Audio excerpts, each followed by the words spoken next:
clearly, yeah, after that, trying to get that rear wheel to, you know, twist. And you're beginning to see it on the live feed now. Beginning to see it like from the rear of the shots, you can see the rear wheels chattering like side to side without bothering the rider. When you're stressed and preoccupied with all of this stuff, it's really hard to unplug and reset about it and be a good father and a good husband and all of those other things that ultimately are much more important than work. But when work's the thing that's got to glue it all together, and that's and it was like it was like, you know, finger pointing and like intense, like I need to talk to you.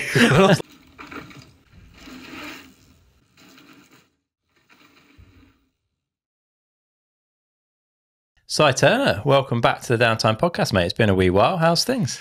Yeah, all right, thanks. Yeah, it has been a while. Yeah, we were talking about it last week. It was August 22, the last time we had a chat. Sat down and talked about rocket mats, I think, back then. I'd just fallen off my bike. Yeah, you'd had a biggie. Yeah. No, I'd forgotten about that. Well, yeah, so had I. Just I listened to like the first 2 minutes of the episode and I just like, I fell off my bike. Good effort. Well, you've not done that for a while, so that's good. No, this is very true. That is good, yes. Nice. We can't go too far without talking about downhill bikes, because obviously you've been involved with Neko in the Frameworks project and making steel downhill bikes. I guess go back to the start of that, talk a bit about how that came together and the process that you went through and how that's been as an experience, because it's a super cool project. Yeah, that was really cool. So I met Neko Fort William World Cup 22. Yeah. World champs, in fact, was it? No, it was World Cup 22. Oh, yeah, World Cup 22. That was when I first met Neko. Yeah. Because you obviously introduced us. Yeah. And he was right at the bottom of the learning curve. If you've watched any of the Frameworks episodes, obviously there was a big learning curve, and they were already, even in May 22, they were experiencing difficulties with like cracking and like some of the stuff that they were managing through that season. So I just had a look at the bike and just gave him a bit of advice, really, just, you know, particularly with the gussets and things like that. Just said, this is what, you know, in my opinion, I would, you know, if you're having these problems, maybe try this. Yeah. Yeah, because you've manufactured in aluminium before, way back with the Hemlock, right? So you've got some experience with the material. Well, it's a little bit of that, but it's also just a more general engineering thing. I mean, it's like that, you know, I use gussets on the steel frames. He was using gussets on the aluminium frames. He was having certain issues. It's like, well, I can. It's the same. My experience and intuition says that if you're having this issue, then probably try this. So it was just a bit of a direction, gut feel. Meet the guy, which was lovely. He's such a G. That was really, really cool. And we exchanged numbers, and he messaged me a couple of times over the summer, just like asking questions, basically. Yeah, he's an inquisitive fella, isn't he? Yeah, definitely. Yeah.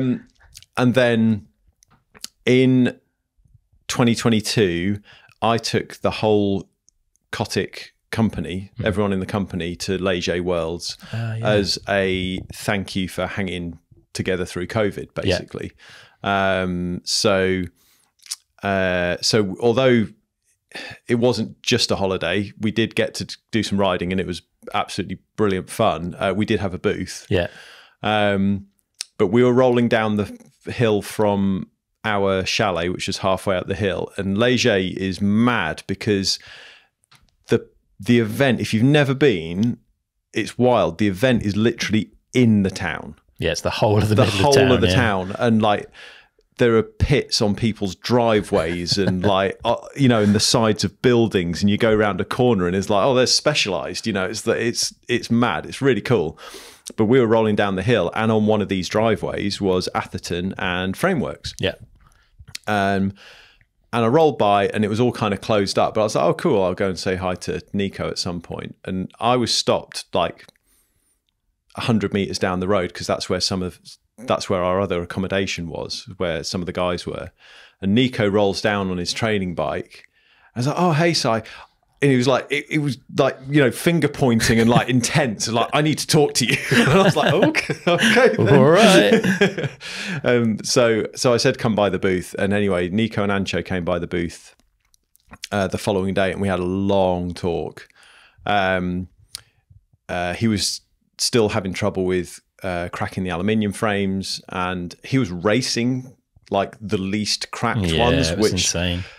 The mental toughness involved in being able to do that just blows my mind. I mean, it's just another level beyond just racing those bikes in those conditions. Yeah. So yeah, absolutely wild. But we started talking about doing a steel front end because he was interested in the properties, but more specifically, he was interested in durability at that point. But he was also interested in that steel feel and all of that kind of stuff. So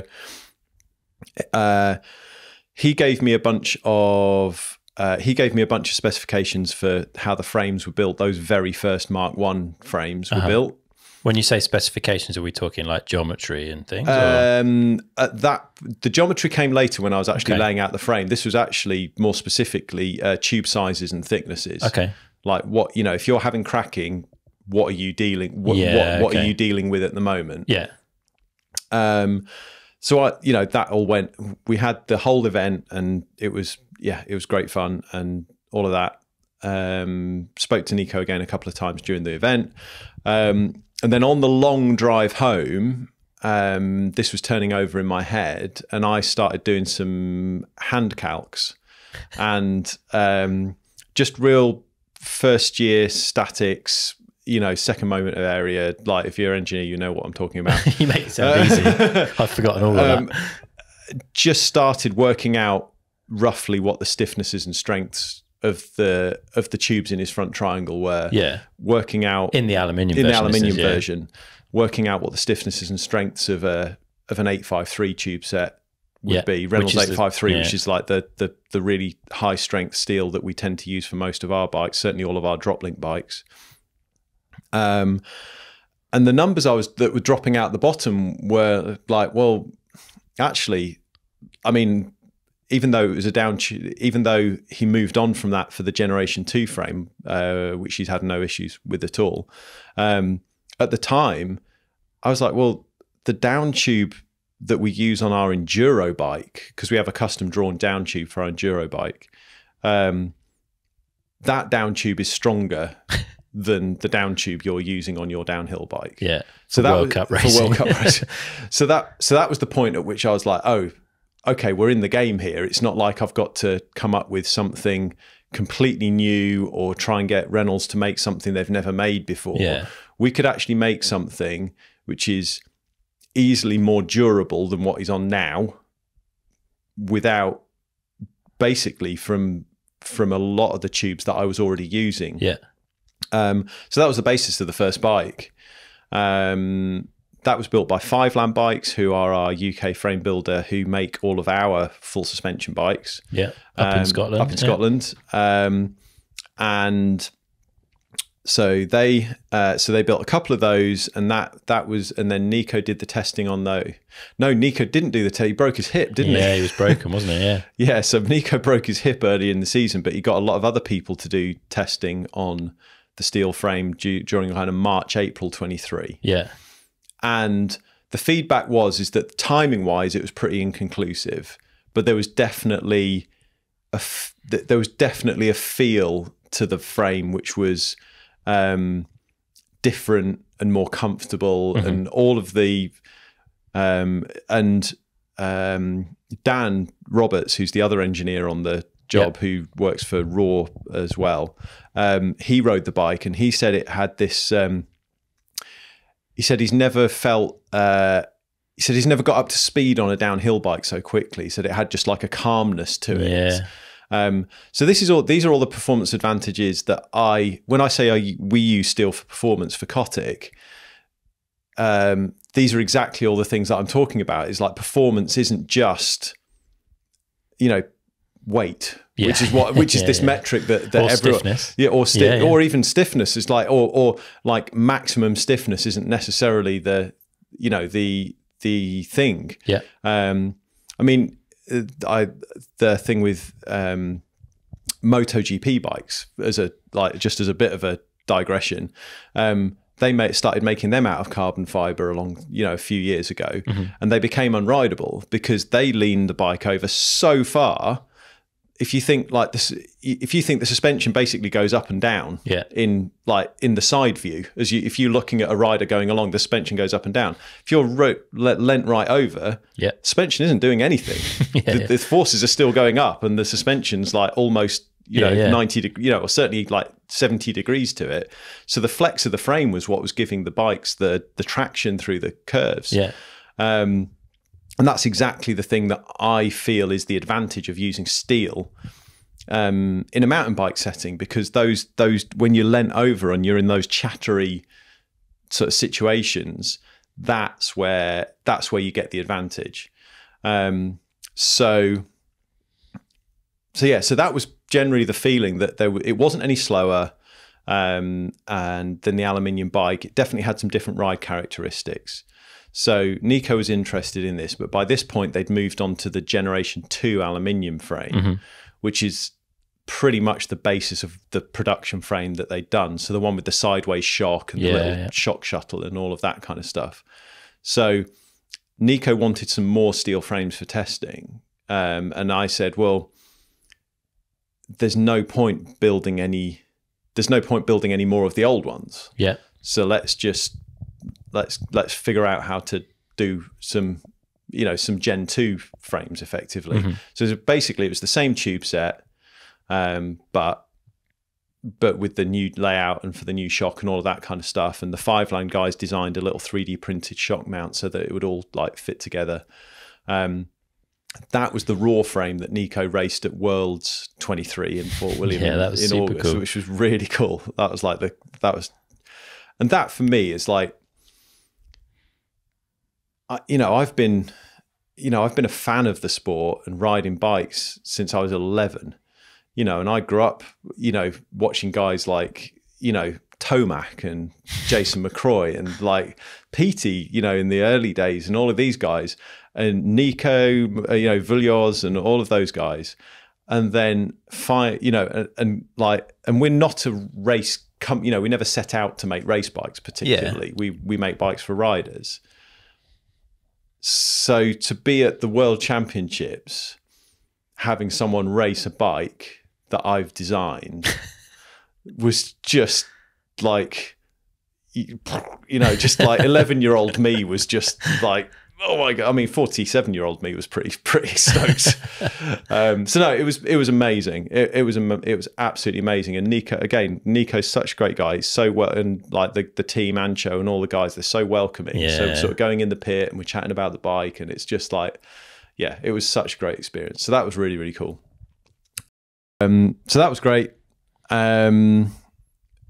But ultimately, when it came to the production version, the guys who are racing them, and obviously it does form the basis of their race bike for this season, they felt the aluminium frame was the way they wanted to go, because whilst the steel frame has all of these advantages in these chattery, off-camber, grip generating situations, the flip side of that is that flex, that load and unload in terms of flex can manifest itself more obviously in really high load berms and things like that. So more bike parky kind of things, and the kind of things that those guys are now racing, and also the speed that they race and the loads that they put through the bikes. Insanely different to most people. Yeah, they felt that even though it was sort of less calm, the aluminium bike just gave them that edge of precision and drive that they wanted for those, like for that really high speed situation. It winds up less in those turns and high load pieces. Exactly. And so that's where the production bike went. And then I had a conversation again, because Neko's still interested in the material and the project, and certainly his feedback from people who are interested in buying the Frameworks bikes is that there's quite a strong contingency out there who would be keen on a steel version as well. So we had a talk about a Gen 3 frame, which could maybe stiffen up the frame a little bit without losing too much of it. Just try and find the balance somewhere else. And and we ended up talking with another engineer called Adam Proces, who did a lot of the work on the Reeb bikes, which have got a lot of 3D printed parts, and they're US made steel full suspension bikes. And he's got his own consultancy and fabrication kind of set up.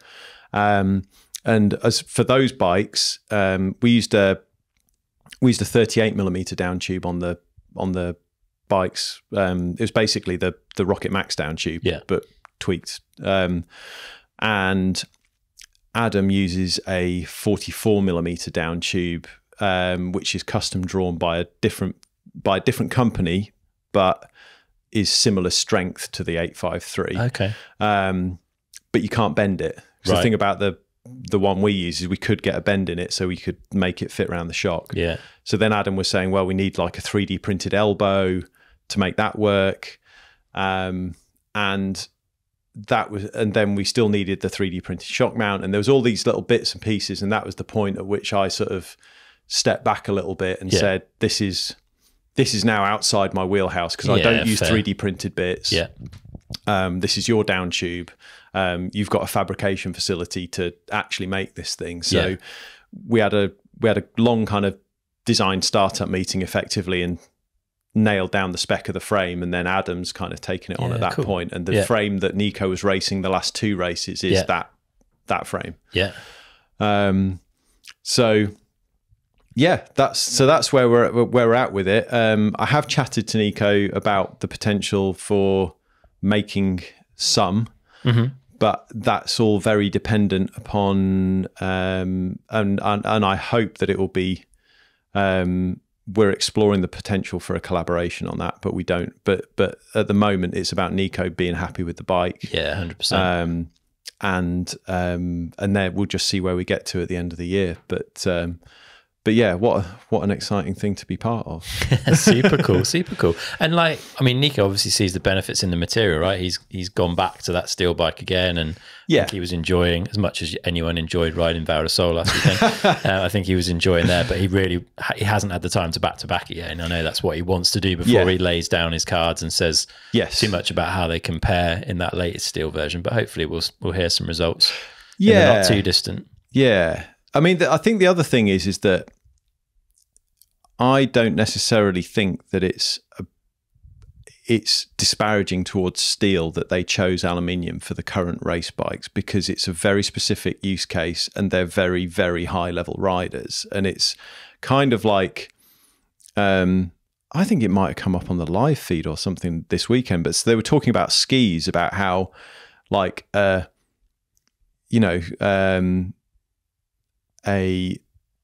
regular Joe skier would never ride the skis that like an alpine racer would, because they just couldn't. They'd be too stiff. They'd be too aggressive. They wouldn't work. And that's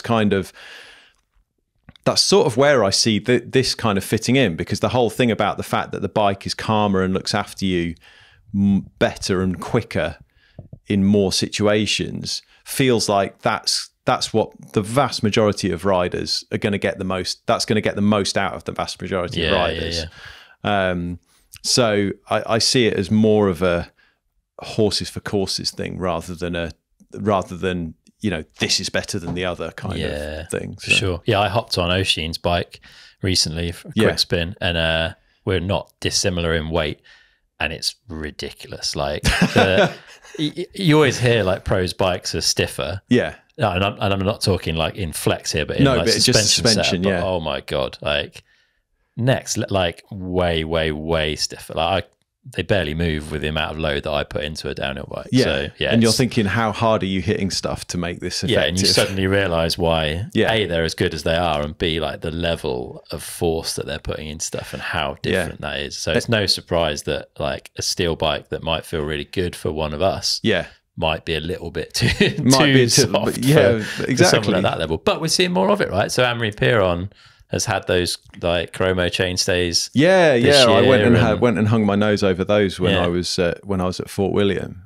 and they're super skinny. They're a proper they're clearly after that, trying to get that rear wheel to twist, and you're beginning to see it on the live feed now. I don't know whether it's just because bikes are being tuned to do it more, or whether it's just like maybe the HD you know, it's the resolution, but you're beginning to see it like from the rear of the shots, you can see the rear wheels chattering like side to side without bothering the rider. You want the stiffness in the front triangle, I guess, to keep the bike going where you point it, but then that ability for the bike to twist and flex in an area where it's like behind you and being pulled along, kind of thing, I guess. Well, it's effectively generating grip in those difficult situations, because the tyre is in contact with the ground more often. Seemed to work for Amory at the weekend. Well, it did, Well, also, if you watch that Gamux bike, that junior, is it Mike Hooter? Yeah. You watch that. That's got some crazy flex at the back of it, and it's but it's clearly. Obviously, there's a whole bunch of other stuff with the pinion gearbox and all of those guys. But but I know I met those guys at Eurobike with Cornelius from Intend, and we had a proper, like, you know, Flex's best group therapy session for about 20 minutes.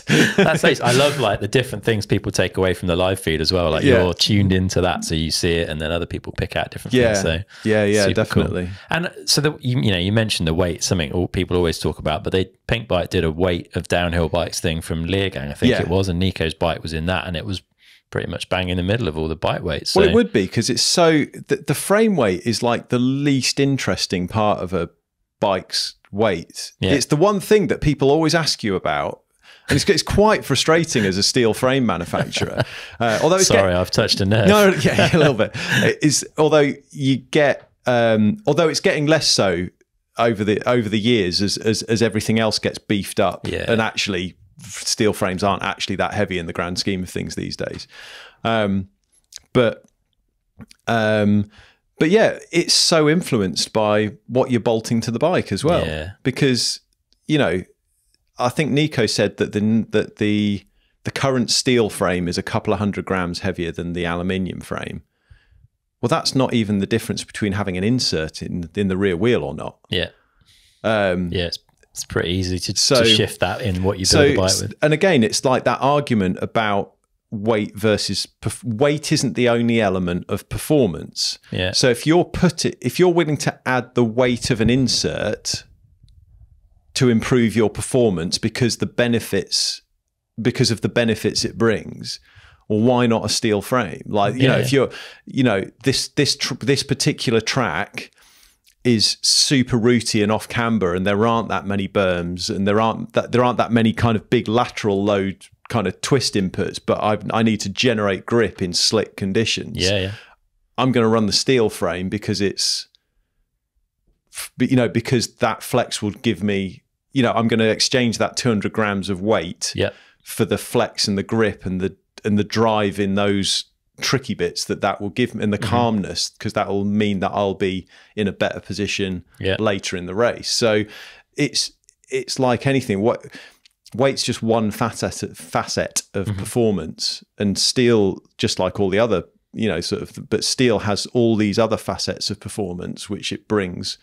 But people just still seem weirdly obsessed by it. And we saw steel bikes on the second spot of the podium under Anna Newkirk a couple of weekends ago. Yeah, we did. First time we've seen a steel bike on the podium for a while. But I wonder if we'll see more. I mean, obviously Amory's was on the top step and had elements of steel involved. So I'm intrigued to see like whether we see more people playing with steel at that level, because it seems to have some benefits if you can work out how best to harness it and balance it. Yeah, definitely. I mean, I think certainly I don't think it's any surprise that aluminium's made a comeback in the top end, simply because of how fast you can iterate it compared to a carbon frame. All these bonded frames where they can basically going to no mold construction again, so that whichever way you're doing it, be it like lugs and you know, and tubes or just welding, it means you can iterate the frames faster.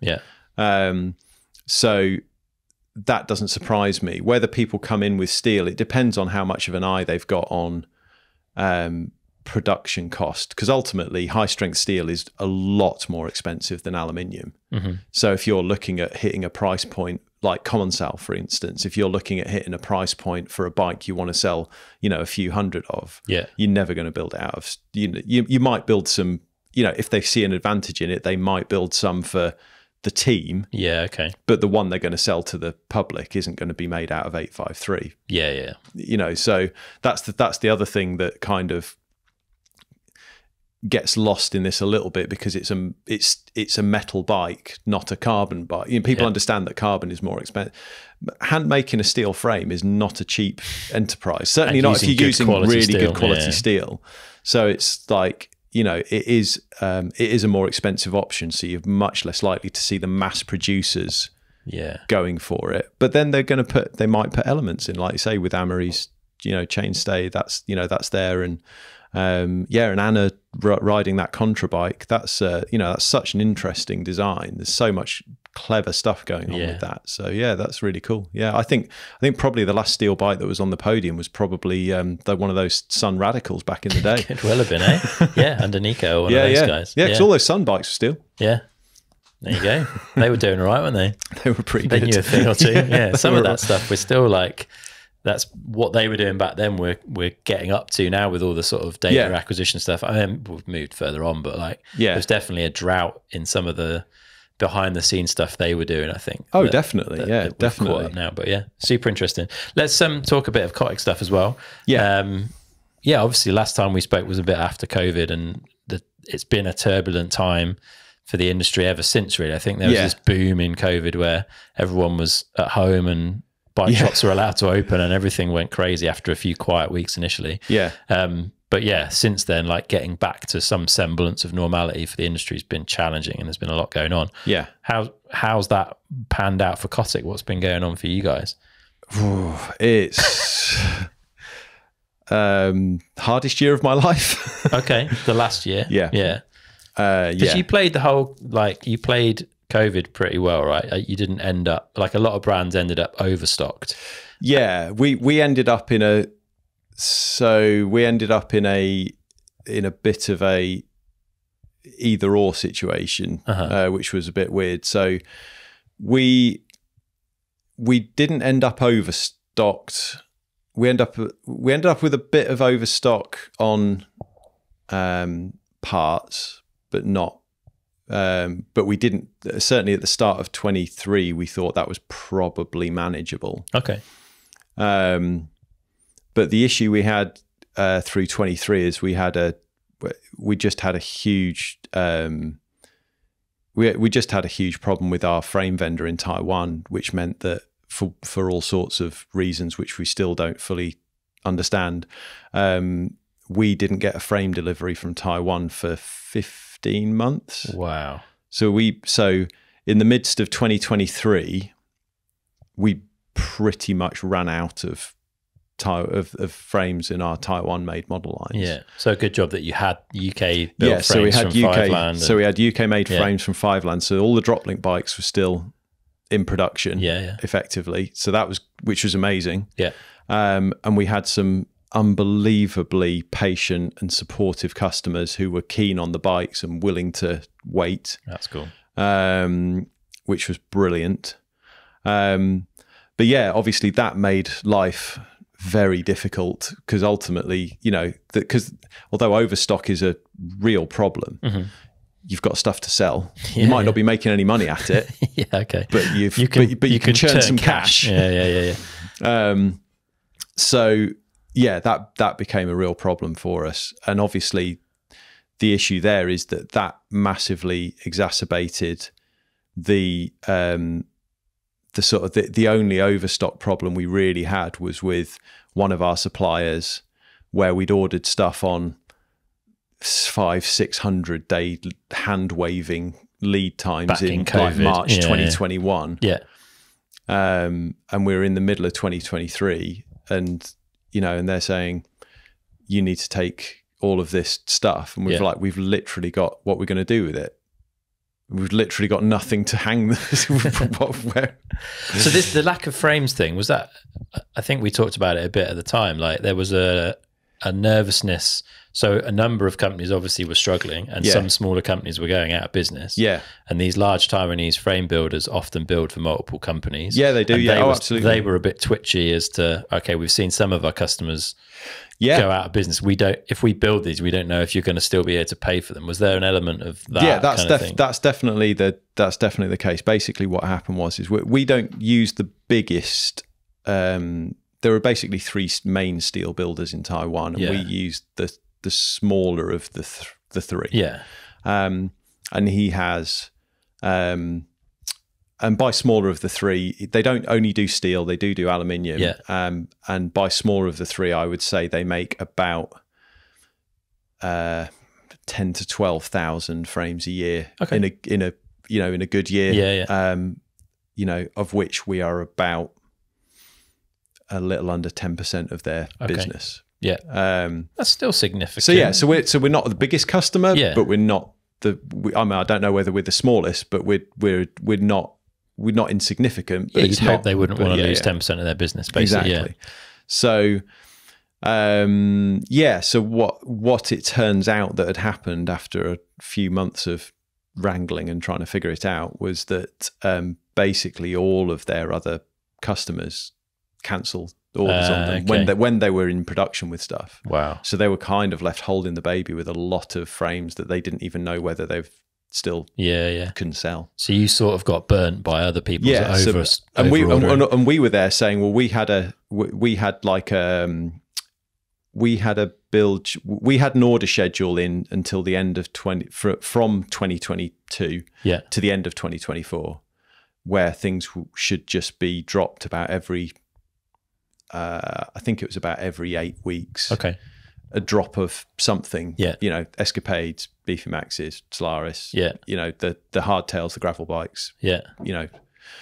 Beat rate kind of thing. And we got to November when things were beginning to slow down. And they were coming back to us saying, well, do you still want all of this stuff? And we were like, absolutely.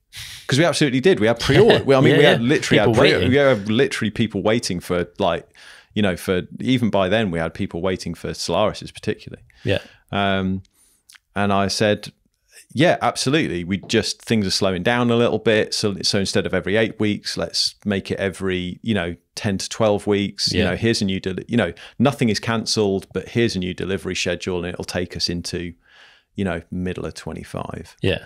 No problem. And then we just got shined on and shined on for and there was just whatever lever we tried to pull just didn't seem to work until I still genuinely don't know what my agent did to persuade them to actually take us seriously. Yeah. But she did. Yeah. And that was that. And it was it was that, and that was it. And it was horrible. It was so hard because because you feel like you're letting your customers down. Well, massively. You're letting your customers down, but as it does begin to, get really tight. I'm not supported by investors. Yeah. It's me. Yeah. I'm the one borrowing the money. Yeah. I'm the one, signing on the dotted line. Wondering if this is the house I'm signing away. Yeah. So the stress is pretty hectic. It's real. Because limited company is a bit of a myth these days. That, if you're a sole shareholder and you haven't got something big behind you, they will make you sign some guarantees and they'll come after you. Yeah. And literally the only asset I have is a 4-bed semi in Sheffield. Yeah. I don't live in a big house and I don't drive a Porsche. This is we're not talking about big, huge amounts of assets here. Yeah. So that gets pretty real. And then you start, you also, you feel very acutely the responsibility to your staff. Yeah. There was 8 at the time, 7 now. Yeah. But there's 8 of us at Cotic and they're like family. That's not a big turnover of staff No, at Cotic, is it? Like you've got to know those people over many years working together. And then there's my actual family. Yeah. That need a roof over their head. But also you just think, it's when you're stressed and preoccupied with all of this stuff, it's really hard to unplug and reset about it and be a good father and a good husband and all of those other things that ultimately are much more important than work. But when work's the thing that's got to glue it all together, and that's, so it was, I'm not saying I'm unique in the industry that it's been a tough time recently. I certainly, it's not like Cotic's gone bust or anything like that, nor will it, but it's, it's been a ride. It's been a hell of a ride, and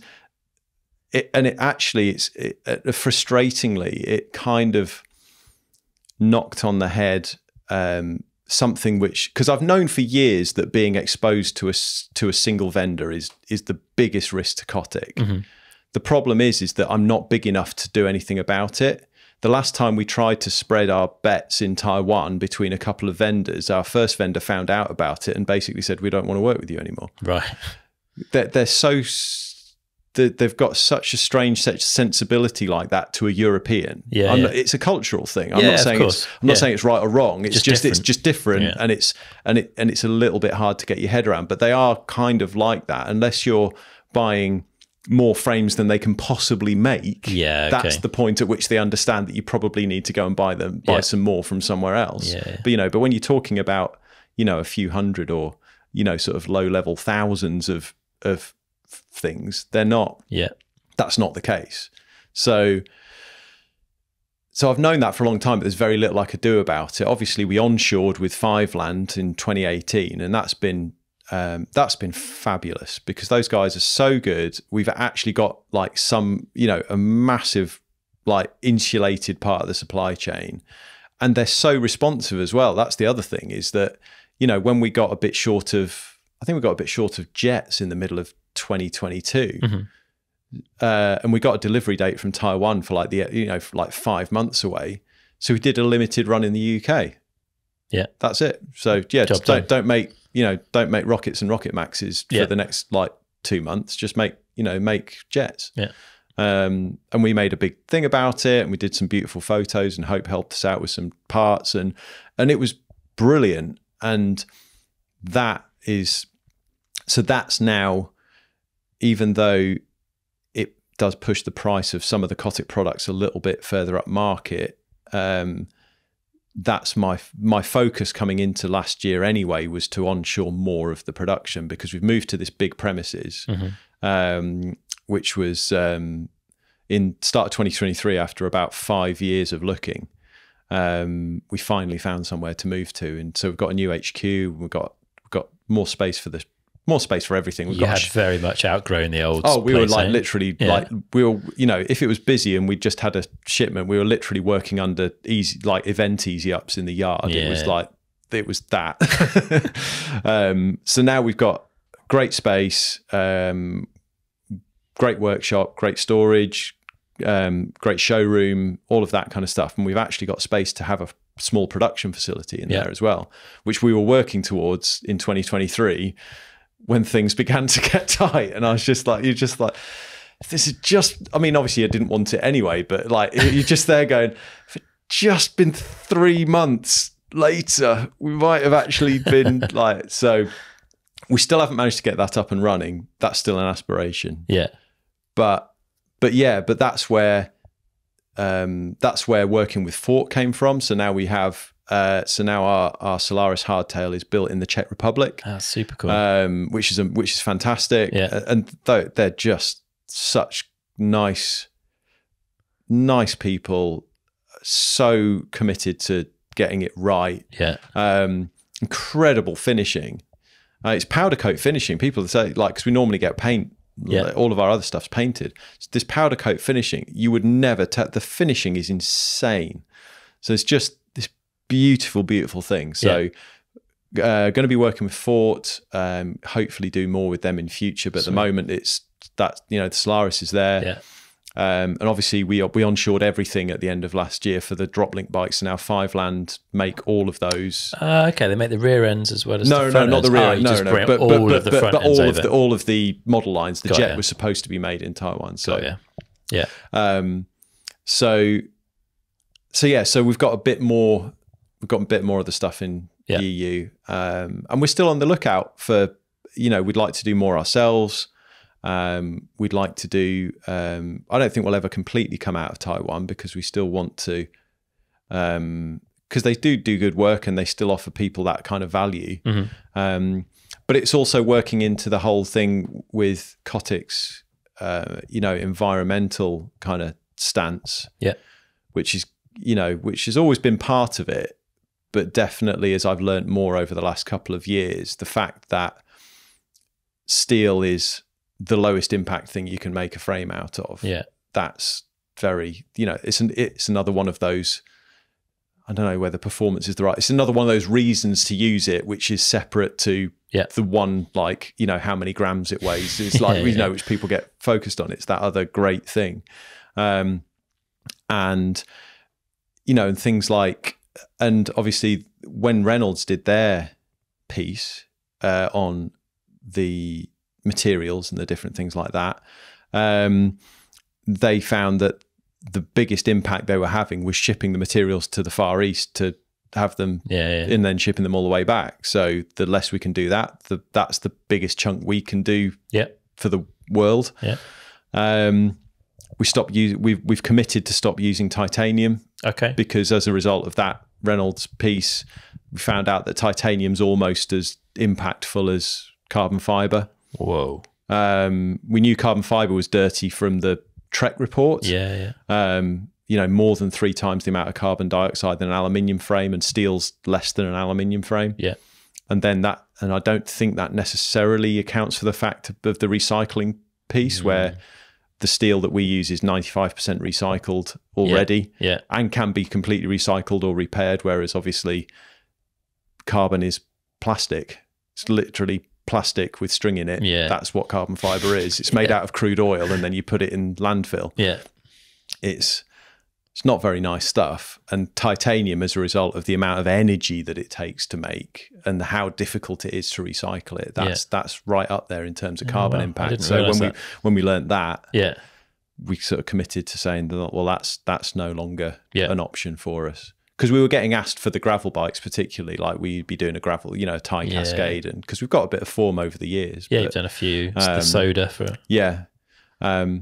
but yeah, that's that. It's insane. I literally put like a little Insta reel.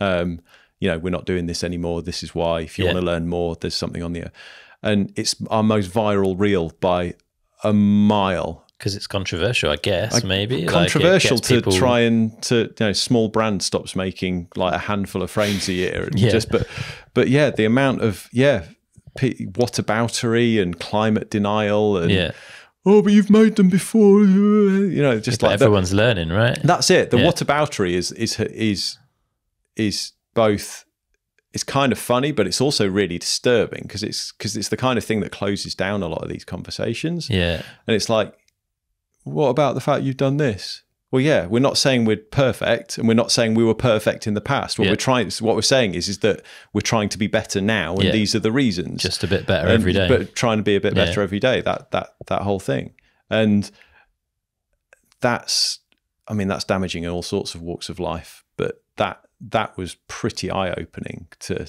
see. It's on our. I can't remember when it was. It was back in March time.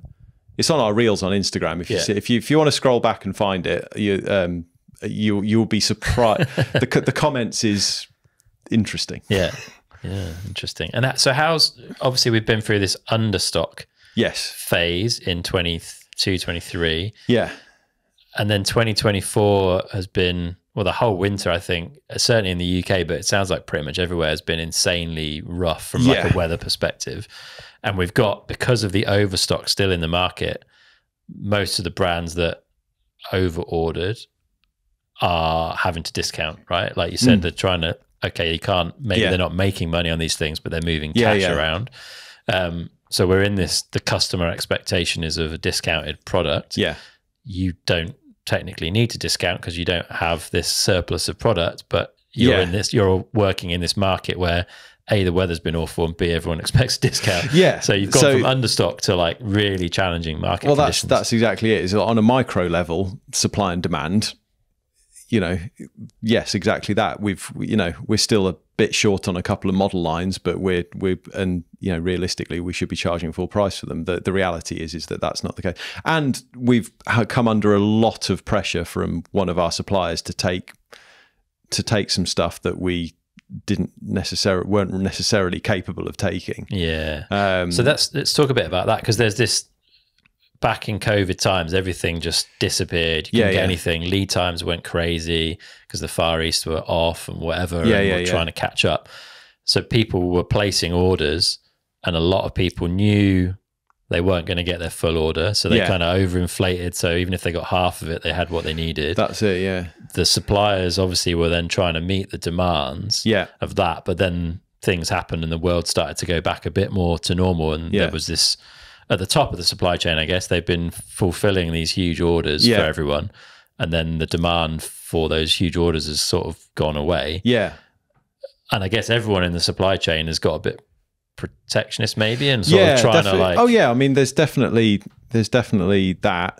I think there's been, certainly from the experience we've had a lot of difficulty with people being not flexible enough, or just banging the terms and conditions and saying this is the thing you signed 3.5 years ago, and get on with it, instead of, if they'd have just softened the stance in terms of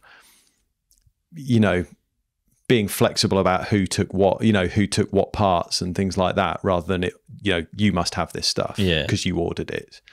That would have just made everyone's life a little bit easier. Luckily, that level of pragmatism is beginning to creep back into the situation, certainly the relationship that I'm talking about. But yeah, it's been a tough few months, and we've had to buy a lot more stuff than we wanted. Mm-hmm. But we are discounting but as a result of that, we are discounting because because effectively what we're doing is we're using that to build what we call our special deal builds. So if you go to the Cotic website, there's a special deal builds page, and literally every one of our models has effectively the cheapest possible bike we can build. Out of out of things that we have. And it's very much not at full margin, but it's getting some bikes into the market, and it is helping like the cash flow and all of those kind of boring business things. We've gone from people would almost pay anything to get their hands on a bike in the middle of COVID because there wasn't anything. And now everyone expects 10, 20, 30% off. Well, and the rest. Well, depending on the brand. There's some pretty wild. I mean, the thing for us is that it's like it's still a roller coaster in terms of my personal relationship with dealing with all of this. Because it's very hard to be objective when I've been doing this 21 years, and it's quite hard to. I don't feel I'm very divisible. Cy Turner isn't very divisible from Cy from Cotic, if you see what I mean. Yes, hard I sort of sometimes talk about Cy from Cotic in the third person as this kind of coat I put on when I go on Instagram kind of thing. But that's the only way I can describe it. It's like it's very personal. It's very personal. It's your business, right?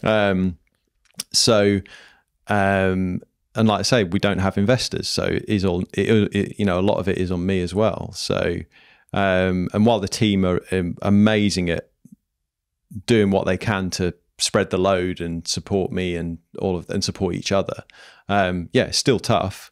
But we're in a situation where I think we should be we should be sort of fairly evened out in terms of all of these parts and frames and everything by the end of the year. Okay, that's good. There's a light at the end of the very long tunnel. Yeah, that's it. Yeah. So whilst it's still not normal, because the supply chain's still really weird. Yeah. Like Taiwan is still not back to where it was. I mean, I know our factory is apparently only working like 3 days a week, kind of thing. So it's like because of a lack of orders. Yeah.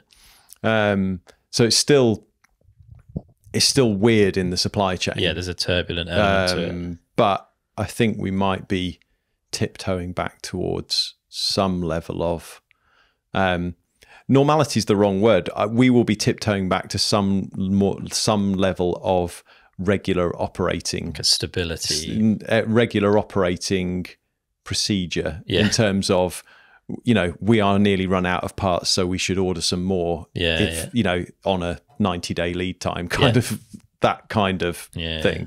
So, but you know, like I say, I didn't get it all right by any stretch of the imagination. I don't think I got it as wrong as some of the players in the industry, and the fact that some of these people, certainly off the back of Aaron and Sandy's episode, was pretty eye-opening about like the talk about, you know, the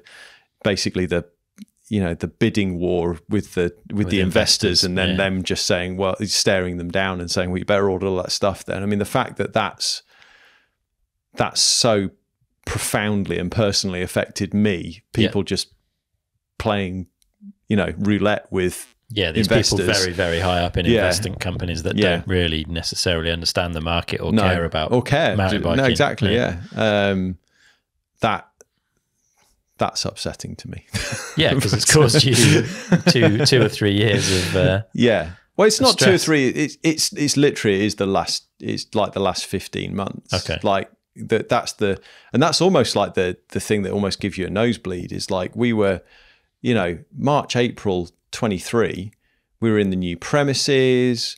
You know, I'd started working with working with Gav from Bikes. You know, we've been buying some machines to like set up our fabrication shop, and the workshop was ticking along, and stuff was going out the door. And I was like, you know, we're back. we might have pushed over the top of this. Yeah. And by July, it was like, it was like, it was wild how fast it went sideways. Crazy, isn't it?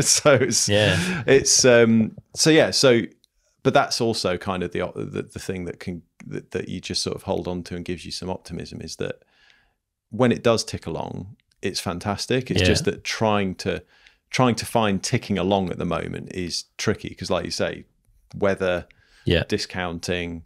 So I guess I'm going to make a pitch now, and it's not even necessarily for Cotic. I'd love it to be Cotic, but I'm not going to be this is not going to be a unique situation. And I know people generally trying to be, you know, constantly be positive and shiny about everything. I think I've been as open as I can be about how things have been. There are a lot of big brands out there who I'm sure would dearly love for you to buy their overstock. But realistically, they have got investors and they have got very wealthy people behind them. They will be fine. They will still be here next year.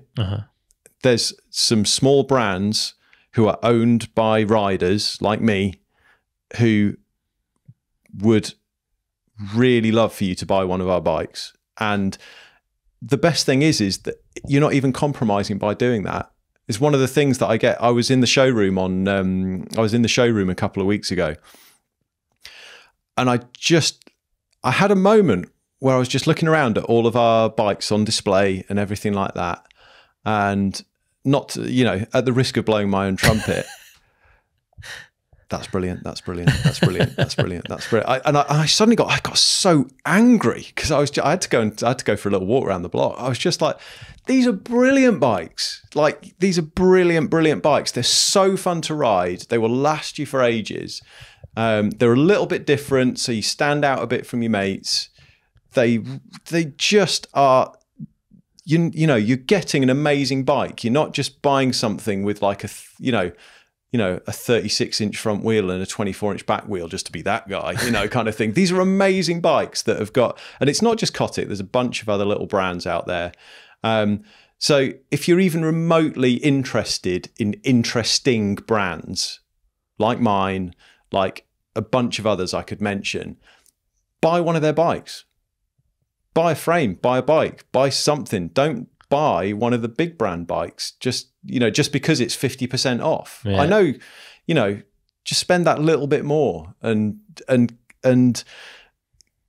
keep the world interesting and keep the innovators going. You know, there you go. That's my pitch. Well, and that's, you know, and that is a fair point, right? Like a lot of the progression in bike design has come from smaller brands. Like you've been one of them, Geometron, like they're often more willing to take risk and more willing to push things. Yeah. So a lot of the geometry stuff, like the bigger brands have been on the back end of, and the smaller brands have been the innovators, and then the other brands have caught up. Not always the case. Some of the bigger brands are better, but like, yeah, definitely. It's that mixture, and there's a richness that comes from the diversity of the industry. And if we lose the innovators and we lose the smaller brands, we're just left with the bigger stuff, which, okay, they make some great stuff for sure. Yeah. But I think it would be a sadder place without the smaller brands. Yeah, absolutely. Yeah. And like I say, you know,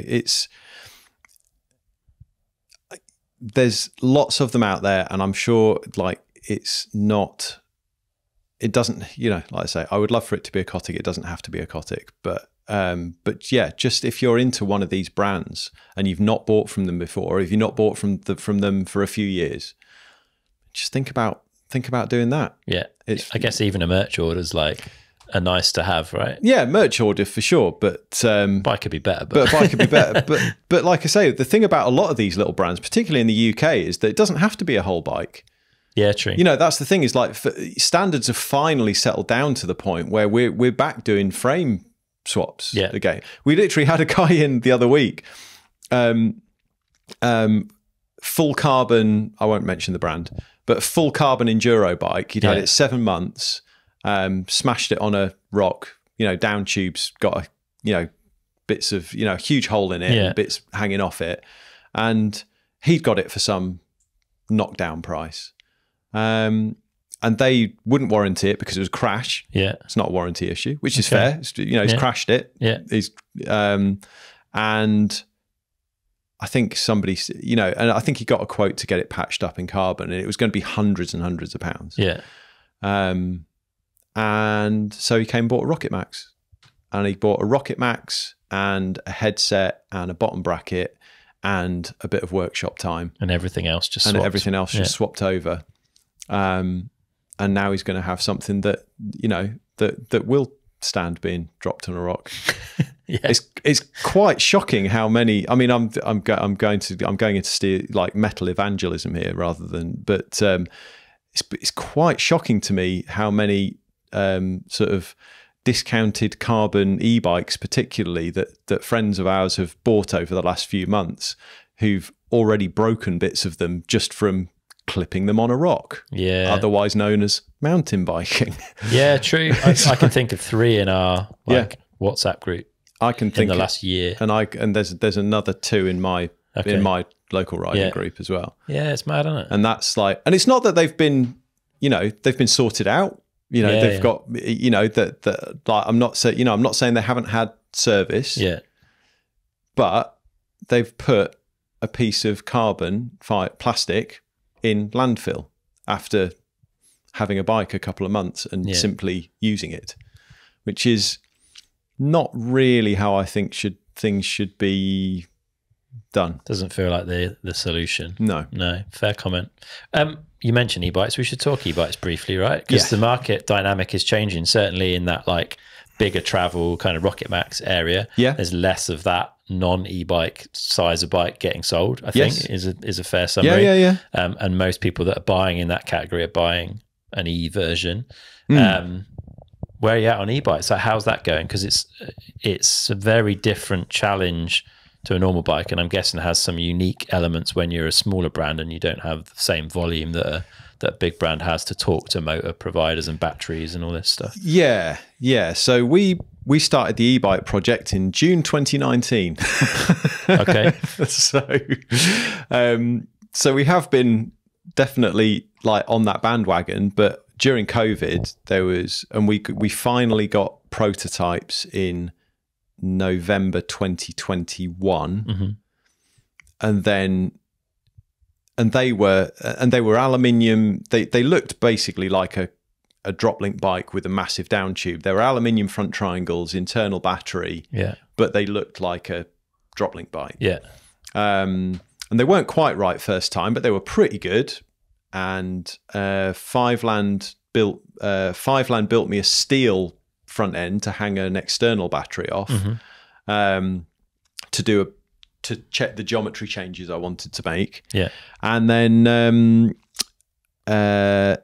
and that was sort of, so by March 22, we had something that we were pretty happy with.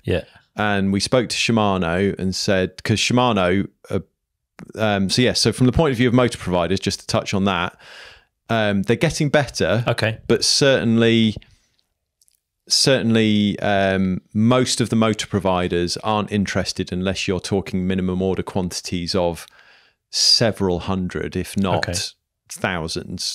It's like, more than, it's sort of more than we would sell a single model line in a whole year. It's like significant. Even with Cotic being sort of one of the bigger little brands, we don't have that kind of volume. Whereas Shimano, we have a brilliant relationship with, and they will basically supply us drive systems down to about sets of 5. Oh, wicked! So they're fantastic to work with. I guess they've been in the mountain bike industry so much longer than some of these other brands that are making motors, so they know how it works at all the levels of the industry. Well, they're also, I think they're just geared up to do it through their small OE programs. Whereas, some of the other brands, people like Bosch and Mahler and people like that, automotive they're tier 1 automotive suppliers, and they behave exactly like that. So it's Shimano system bike, and in March 2022 we said, right, here's a purchase order for some assorted drive units and wires and things like that. When can we get those? 2024 maybe. And we went, so we've been keen on the e-bike market for some time. We know it's the way to go, and certainly Will, our chief mechanic, like that's his main bike. The prototype, the prototype e-bike is his bike. And certainly since my mates bought e-bikes, I've been riding mine a fair bit more. But obviously time goes by. We felt that the whole piece about working with Taiwan for a startup project was going to be difficult in the current situation.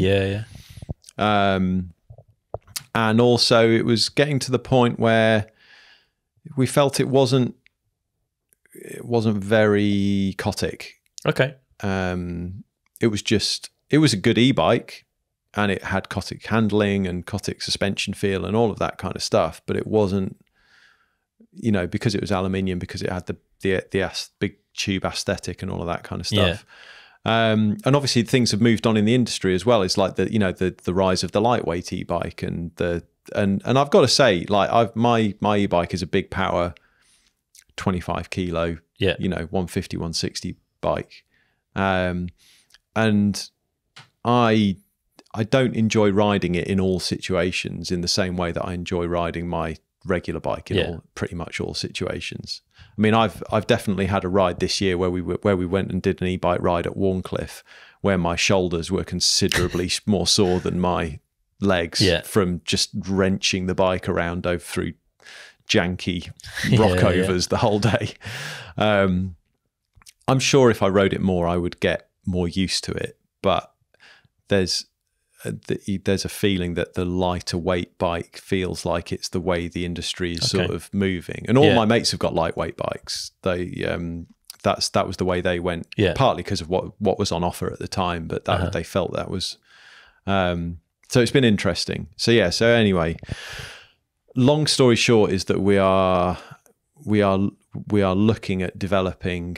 We're still going to do an e-bike, and we are looking at developing a UK made steel e-bike. Nice. It will have an external battery. Yeah. Because it has to. Yeah. But I think there's some interesting performance things with it, which we'll speak about nearer the time. Like, and Shimano do a lightweight external battery. They do a 418 watt hour external battery. They don't do a lightweight internal battery. Okay. So that's good. So we've got a possibility of doing a lighter weight bike. And also one of the things that's become apparent, because my bike's got an external battery on it, is it's actually much easier to deal with. Okay. Like I can take my battery off my bike and charge it inside. Yeah. Which if you ever get to an event where you've got some accommodation and 3 of you have got e-bikes, that suddenly becomes a real issue. Yeah. If you've got to plug the bike in, not the battery. Yeah. And as the cheaper, as the cheaper sort of e-bike thing becomes more, the really cheap stuff, not just like the kind of thing that we would be interested in. As that becomes more prevalent, we definitely know, certainly from our experience with dealing with our business insurance, but I know from a house insurance point of view, I think insurers are going to be getting more antsy about you storing batteries more securely. Okay. I mean, my RC car batteries, I have to keep in a fireproof case. Really? Yeah. For your house insurance? Not necessarily, well, partly for safety, but yeah, it's definitely. Okay. Massive RC car geek, we should just point out. Yes, that's my not bikes thing. And shout out to all the old Tamiya junkies out there. So I could see that becoming an issue in the future. Yeah. But also it's effectively hot swap as well. Yeah, you can just plug. It takes me it takes me 3 seconds to change, to like take a battery off, and about another 3 to put it back on, and then I put the key back in my pocket and away I go. Yeah. So I think there's some practicality issues that are quite important. Yeah, it'll be interesting. We'll see. Maybe when we present the bike, I guess the market will tell us. But how far off are we, do you think? They're building prototypes at the moment. Okay. So hopefully we'll have something in the next month. Yeah, but from a production perspective, depends on how close to right I've got this one. I mean, obviously it's built off the experience of the current bikes. Yeah. So in terms of geometry and things like that, I think we'll be fairly close. But it's the wonders of biking is it's you don't know until you've ridden it. Yeah. So okay. But potentially later this year if everything goes well with the first ones. I mean that's the thing, is that it could I think I'd love it to be that fast. But certainly the fact that we're planning to build it in the UK, we're going to get these swing arms from our friends in Czech Republic. It's certainly going to be a much faster turnaround than anything we could do in the Far East. Yeah, fair. And Shimano lead times are back to being sensible. Yeah. And I'm excited to have a go with some of their new stuff, because I'm currently running the older EP8 setup on my bike, because I haven't felt any need to change it. But yeah, all the free shift and auto shift and and all of these other technologies that Shimano have got on the new stuff. Yeah. So that'd be fun some to cool play with. Yeah, for sure. So, what about your daily ride? So you've been a Rocket Max guy for a long time, I think, like Sheffield. Yeah. And big travel bikes kind of make sense, but you've freshened that up a bit more recently. What have you been up to? I'm back on. I'm on the little bike hype. Rallying a Flare Max, which is like our 125mm shortest travel drop link bike, and I'm absolutely loving it. What drove the change? The change came from being last year when work was end of last year when work was really tough. Yeah. one of the downsides of doing this is that when work's really tough, you're not that stoked on riding bikes because it's not especially an escape. You get a bit over them, yeah. Especially if they got your name written on them. But so that was definitely an issue. Mm-hmm. And as a result of that, I was getting less fit, and so riding my big enduro bike was, hard work and all of that kind of stuff. And it sort of turns into this sort of spiral of, I'm really struggling here. This isn't very fun, blah, blah, blah, blah. So I thought I'll build up something just different, just change it up, just to have a change. Yeah. And I went, rather than doing it, basically just swapping everything wholesale off my Rocket Max, I put some really light wheels on it, and some pretty light tires, and I put a tiny little chainring on it. I've got a 28 tooth front chainring, and I'm not in the least bit sorry. And I just built up a light bike to make it easier to get up the climbs, basically. Fair. But I just found myself having so much fun on because that's the thing, is like the Rocket Max is just so fast. Yeah, it's a weapon, eh? It's so fast. And actually, again, if you're not necessarily in the, headspace, that can be a bit much as well. Yeah, it can be too much bike quite quickly. Yeah, definitely. Yeah. So I started riding the little bike just to change it up, and because I was only really riding local, and I was just having more and more fun, and I was just thinking, this is absolutely brilliant. And to the point where by Christmas, my Rocket Max, with a bit of build kit shuffling, my Rocket Max had gone into the demo fleet. Okay. I said, right, I'm all in on the little bike. Yeah. So I put my bike industry idiot build kit on it. So I've got like titanium cranks, which I bought before I realized about titanium. I was going to put you up on that one. But they're a crank for life, though. Crank for life, yeah. Okay. I mean, I've had them since 2018. Yeah.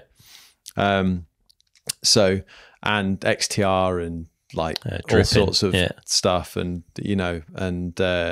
so there's all sorts of things on it, and I've just loved riding it, and as I've come out of and as things have got a little bit better with work, and I've been riding more, then I've run into the issue of, well, this is my only bike. And then when when we had a bit of a trip, like some of our mates came up to Sheffield, they were like, Warncliffe. I was like, okay. Then. Here we go. So I sort of, off the back of having wrestled my e-bike around Warncliffe, I thought, well, they haven't only a couple of them have got e-bikes. So I thought, well, I'm just going to ride my little bike. And I had the best time. I had so much fun because it's so easy, because it's so light, it's easy to pedal up the climbs. And because it's, even though it's not got the 63-degree head angle and all of those kind of things like the Rocket Max, it's still got long shot geometry. So it's still got like, really long front center, lovely long wheelbase. I've got my high bars on it, so I can sit up nicely. I've got my Bagura brakes, so I've got like proper brakes. So even tipping into some real steep stuff, I was like, this is fine. And yeah, I just been having a blast, and I even got to the point where I raced. I raced it at Boltby, or raced it at one at Bar. I did a quick swap and change and raced one of the new color ones. But I raced it at Boltby. Yeah. So I raced an enduro on it, and had my best result for ages. There you go. Which is it's just super fun. And the big thing for me is that it's. Whilst I've been banging on about the fact that weight isn't the only metric, it's sort of frame weight is one of those least interesting things. It doesn't make a huge amount of difference, but wheel weight and feel is huge, quite a thing. Yeah, and also tires as well, because it's like I've been a big proponent of big like 2.4, 2.5 sticky meats. Let's get some grip going. And and through the winter, normally I run in the summer. I've been running some Wolfpack, some silly Wolfpack, like almost semi-slick things. They're really stupid, but they're hilarious. It's like you just stop pedaling and you keep accelerating. It's like, what's going on? And over the winter, I had some. I just had some Special 2.3s, which are really good tires, and it's like so hard to find something that's got a bit of tooth for the wet that doesn't weigh 1.3 kilos. That. And all of these kind of other things. So they've been fun. So just that rolling speed and the lightweight wheels has been, and the little chainring, it's just been such a tonic. Sweet. It really has. So I'm on small really loving guy. That. Yeah, small bike guy. Yeah, so it's been a lot of fun. Cool, man. It's good to see you having a stoke back for riding bikes as well, because I know, like you say, it disappeared for a little bit, or definitely waned for a little bit. So that's good, man. Well, I'm glad to hear things are improving. It has been a tough time and continues to be a tough time for the industry. As always, props to everyone that supports the mountain bike industry in whatever way you support it. But it definitely needs the people to keep it going and keep stoking the fire. Anything else you want to mention? Any Cotic bits and bobs before we wrap up? No, not really. It's just like we're just the usual, like Cotic.co.uk. Like I say, we've got the special deal builds on, which are like screaming deals on all of the bikes. If you want something like just solid mid-range bike, we're obviously still doing the upper end stuff and the your bike built for you and all of that. Although this is a mountain bike podcast, and it might be a dirty word, but we do gravel bikes. Becoming more and more popular. Well, we do one in particular, the Cascade, which is a drop bar mountain bike kind of thing. That's my other bike. I was never a massive drop bar fan. I came BMX mountain bike. But it's the mountain biker's gravel bike. It's the mountain biker's gravel bike. Yes, definitely. And that's super fun. So if you're looking for something a bit different, come and have a look at that. Come to HQ in Chesterfield. We've got good coffee in a showroom. We've got a demo coming up 5th of July in Forest of Dean. We're going to be at Ardrock Enduro at the end of July. We're going to be in Tweed Valley again in August. So it's a demo. We're doing demos. Well, demos all the time from HQ, but we're back on the road again. That's cool. That's it. But really, just support the little brands. Yeah. Solid message, mate. Nice one. Well, it's been fun catching up. Yeah, it's been good to hear where you're at. Thanks for having me on. Some highs and lows, but look forward to seeing what you get up to next, mate. Thank you. Nice one. Cheers.